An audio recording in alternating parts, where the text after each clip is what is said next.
दोस्तों स्वागत है आपका लीगल लॉपीडिया में। और मैं एडवोकेट लीजा ठाकुर आज आपको बताना चाहती हूँ कि कोर्ट मैरिज आपको कहाँ से करनी चाहिए। आज का हमारा टॉपिक है कोर्ट मैरिज और आज हम कोर्ट मैरिज से रिलेटेड सारी क्वेरी को सॉल्व करने वाले हैं।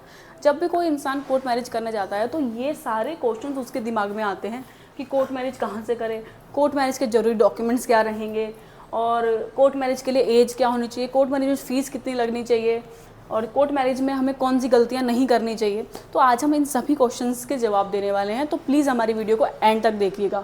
और अगर आपने हमारे चैनल को सब्सक्राइब नहीं किया तो प्लीज़ सब्सक्राइब कर दीजिएगा। तो चलिए शुरू करते हैं दोस्तों। जैसे कि सबसे पहला क्वेश्चन है हमारा, कोर्ट मैरिज कहाँ से करें। तो मैं आपको बताना चाहती हूँ कि आपको कोर्ट मैरिज ना डिस्ट्रिक्ट कोर्ट के थ्रू ही करनी चाहिए।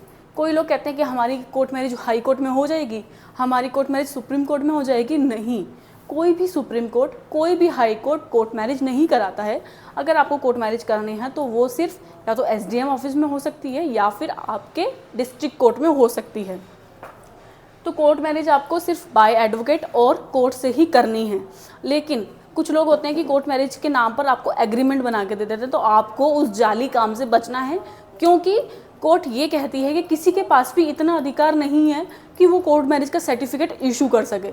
सिर्फ कोर्ट ही कोर्ट मैरिज का सर्टिफिकेट इशू कर सकती है। तो इसलिए ये नोटरी के एग्रीमेंट या फिर ऑथ कमिश्नर के एग्रीमेंट से आपको बचना चाहिए। सेकंड हमारा क्वेश्चन है कोर्ट मैरिज के लिए जरूरी डॉक्यूमेंट्स। जैसा कि मैं पहले भी अपनी कई वीडियोस जो कि शॉर्ट्स वीडियो में बता चुकी हूँ कि हमें कौन कौन से जरूरी डॉक्यूमेंट्स चाहिए, लेकिन फिर भी मैं आपको एक बार रिवाइंड करा देती हूँ। कोर्ट मैरिज के लिए दोस्तों हमारे पास आधार कार्ड, पैन कार्ड और मार्कशीट होनी चाहिए। अगर इन 3 डॉक्यूमेंट्स में आपके पास कोई और डॉक्यूमेंट्स नहीं है, जैसे कि मार्कशीट नहीं है, तो आप उसके बिहाफ पर कोई अदर डॉक्यूमेंट्स लगा सकते हैं, जैसे पासबुक, बैंक की पासबुक या पासपोर्ट हो गया या फिर वोटर आईडी कार्ड हो गया या बर्थ सर्टिफिकेट हो गया, कुछ भी। बट वो 3 आईडी आपके पास होनी चाहिए, चाहे वो Aadhaar card, PAN card, passbook हो, Aadhaar card, PAN card, marksheet हो, Aadhaar card, PAN card, driving licence हो, कोई भी 3 आईडी होनी चाहिए। उसके बाद दोस्तों गवाह। देखिए हम ना जैसे मतलब शादियां तो बहुत होती हैं, कोर्ट मैरिज हर रिलीजन से होती है, बट आज मैं बात करने वाली हूँ हिंदू और मुस्लिम की मैरिज के बारे में। तो जो हिंदू होता है ना, उनका अलग प्रोसीजर होता है कोर्ट मैरिज का, और जो मुस्लिम्स कोर्ट मैरिज होती है उनका अलग प्रोसीजर होता है। दोनों ही अपने धर्म के हिसाब से मैरिज करते हैं। जैसे कि हिंदू कोर्ट मैरिज होती है तो हिंदू में सबसे पहले आर्य समाज की मैरिज कराई जाती है, फिर उसको रजिस्टर्ड कराया जाता है। आर्य समाज की मैरिज में क्या होता है, 7 फेरे होते हैं, लड़की की मांग भरी जाती है, मंगलसूत्र पहनाया जाता है, जयमाला पहनाई जाती है। इसी के अपोजिट अगर हम देख लें मुस्लिम्स में क्या होता है, उसमें पहले निकाह होता है, निकाह पढ़ाया जाता है, कबूलनामा होता है, कबूलनामा के बाद रजिस्टर्ड मैरिज होती है। उसमें रजिस्टर्ड मैरिज का प्रोसीजर दोनों का सेम होता है। क्यों?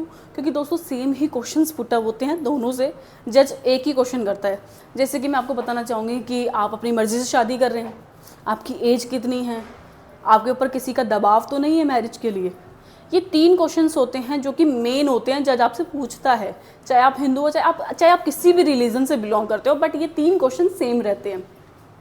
उसके बाद दोस्तों हिंदू कोर्ट मैरिज में आपको सिर्फ 2 गवाह चाहिए होते हैं, और वो गवाह 18 साल से ऊपर होने चाहिए, चाहे वो लड़का हो चाहे वो लड़की हो, इट डजेंट मैटर। सिर्फ 2 गवाह, और उन गवाहों के पास आधार कार्ड और पैन कार्ड होना ज़रूरी है। लेकिन अपोजिट में देखा जाए तो वहाँ पर 4 गवाह चाहिए होते हैं। चारों गवाह 18 साल से ऊपर होने चाहिए, चारों गवाह के पास आधार कार्ड और पैन कार्ड होना चाहिए, और चारों गवाह जेंट्स होने चाहिए, मतलब पुरुष होने चाहिए। अगर उन गवाहों में स्त्री है तो वो नहीं वैलिड होगी। वो गवाह एक स्त्री मुस्लिम्स में गवाह नहीं बन सकती, विटनेस नहीं बन सकती। मुस्लिम्स कोर्ट मैरिज के लिए सिर्फ 4 पुरुष ही चाहिए होते हैं गवाह के लिए। अब बात करें तो कोर्ट मैरिज के लिए एज की। तो कोर्ट मैरिज में ना दोस्तों लड़की की एज चाहिए होती है 18 और लड़के की एज चाहिए होती है 21।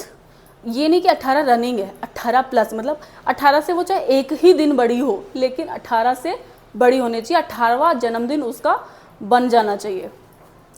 उसके बाद कोर्ट मैरिज में दोस्तों आपको कौन सी गलतियां नहीं करनी है, ये मैं आपको बताना चाहूँगी, क्योंकि काफ़ी कपल्स या फिर काफ़ी लड़कियाँ इस चीज़ को हल्के में ले लेते हैं, लेकिन आपको बिल्कुल भी नहीं करना चाहिए। तो दोस्तों सबसे पहले अगर आप कोर्ट मैरिज करना चाहते हैं तो आपकी एज, लीगल एज 18 और 21 कंप्लीट होनी चाहिए। अगर आपको ये लग रहा है कि हाँ मेरी तो एज पूरी है बट मेरे पार्टनर की एज कम है, तो मैं डॉक्यूमेंट्स में रेक्टिफाई करा लेता हूँ, चेंज करा लेता हूँ, तब मैं कोर्ट मैरिज कर लूँगा। नहीं, अगर कोर्ट मैरिज के बाद आपके ऊपर कोई प्रॉब्लम आ जाती है तो वहाँ पर आपके पार्टनर की एज को डिस्क्राइब कर दिया जाएगा, और अगर एज कम निकलती है तो आपके ऊपर कार्रवाई भी हो सकती है। अगर आप लड़के हैं तो आप डायरेक्ट जेल भी जा सकते हैं रेप के केस में। तो प्लीज़ एज के साथ किसी भी तरीके का खेल ना करें कोर्ट मैरिज को लेके। सेकंड हमारा है दोस्तों, मान लीजिए कि जैसे आपके पास कोई डॉक्यूमेंट्स है, ठीक है, और वो वैलिड नहीं है, वो जाली डॉक्यूमेंट्स है कि अच्छा ये कमी है तो मैंने एडिटिंग करके डॉक्यूमेंट्स में वो ठीक कर दी, वो भी आगे जाके पकड़े जाएंगे और आपके डॉक्यूमेंट्स फर्जी निकल जाएंगे। तीसरा गलती दोस्तों ये करना है कि आपको ना, जैसे कि मैं पहले भी बता चुकी हूँ, आपको ना किसी के एग्रीमेंट में नहीं फंसना है, और आप तभी नहीं फंसेंगे एग्रीमेंट में जब आप किसी अच्छे एडवोकेट से मैरिज करेंगे।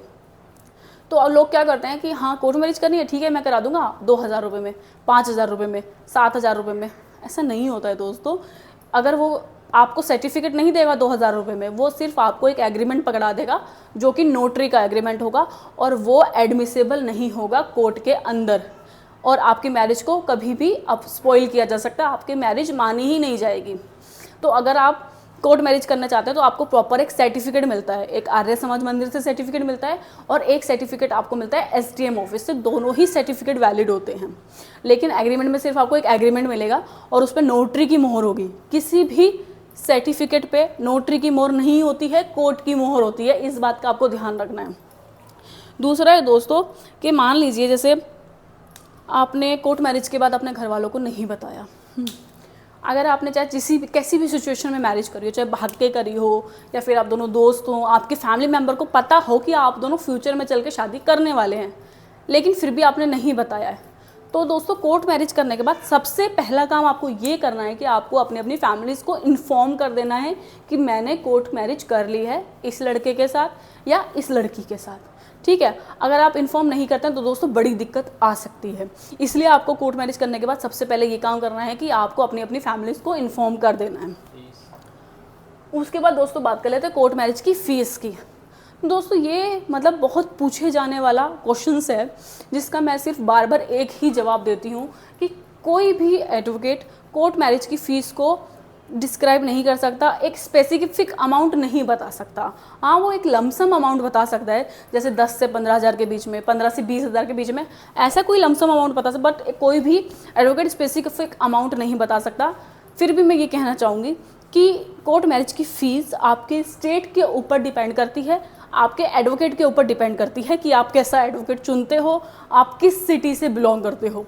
जैसे कि एक उदाहरण ले लेते हैं, अगर आप यूपी से बिलोंग करते हो तो यूपी में जो यूपी के लोग हैं उनके ऊपर कम फीस लगती है, लेकिन जो यूपी के बाहर के लोग हैं जो जनरल कैटेगरी में आ गए हैं उनकी ज़्यादा फीस लगती है।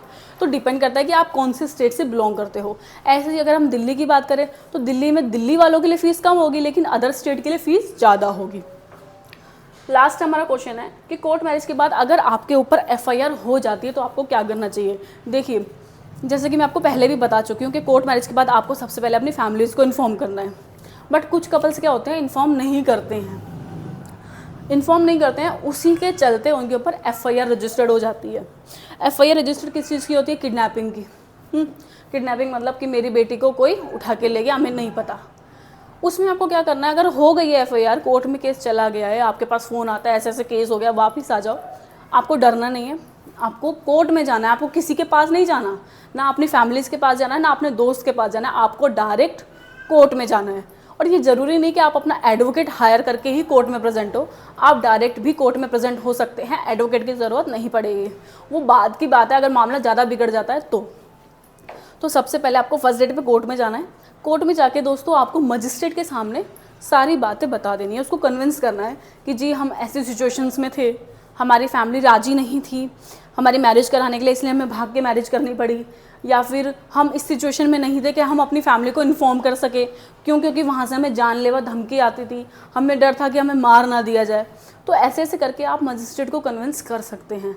अगर मजिस्ट्रेट आपसे कन्विंस हो जाते हैं और उनको ये सब चीज़ें वैलिड लगती हैं तो हो सकता है कि मजिस्ट्रेट आपको hand to hand police protection भी दिलवा दे। तो दोस्तों अगर आपके ऊपर कोर्ट मैरिज के बाद FIR हो जाती है तो आपको बिल्कुल भी नहीं डरना है। तो दोस्तों आज की वीडियो में सिर्फ इतना ही, कल फिर मिलेगा एक नए टॉपिक के साथ। जब तक लीगल ओपीडिया को फॉलो करें, और अगर आप हमसे किसी भी तरह की लीगल एडवाइस लेना चाहते हैं तो हमारे नंबर पर ज़रूर कॉल करें। Thank you so much.